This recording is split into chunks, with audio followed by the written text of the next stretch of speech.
Many young believers sometimes get confused on how to order themselves within a relationship leading to marriage.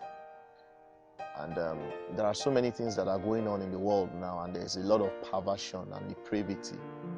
And some of these things are creeping into the church, and that's not God's will.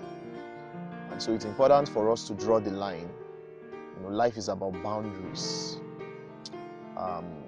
First and foremost, you need to realize that as a believer, you have been called out of this world and you have been called into God's glorious kingdom.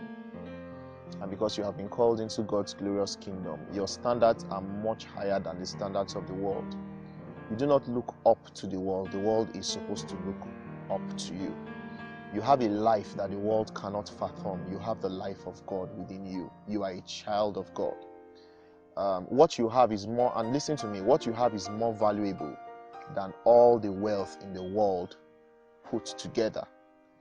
Your eternal life, just the eternal life you have as an individual child of God, is more valuable than the whole world. And that is a statement of fact. As time goes on, as we walk into the fullness of God's will, talking about the corporate church, as we experience the resurrection of the dead and we see the fullness of God's will, this will become very clear that your eternal life is more valuable than this whole world that we have right now.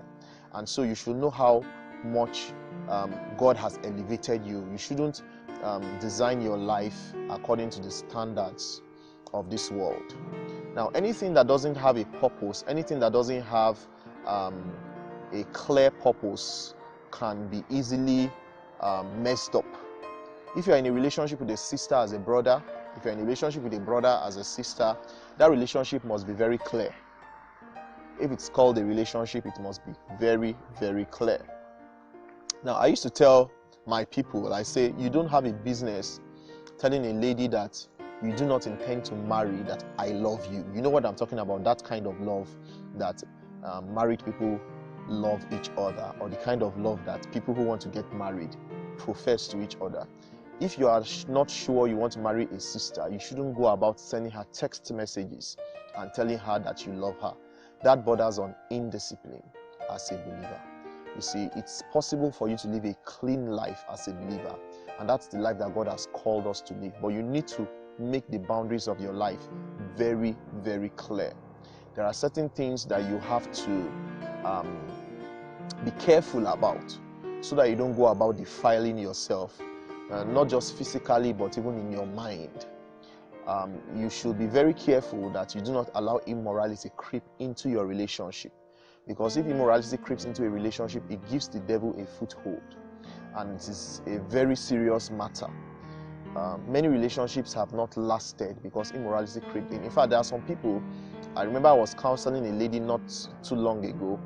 The person she was in a relationship with was actually somebody that was the will of God for her, but somehow immorality crept into that relationship and the relationship just went strange. I have seen many situations like that, and because they have given the devil a foothold, strange things begin to happen, and sometimes many of those relationships end up scattering, because the formula for believers is very different from the formula for unbelievers.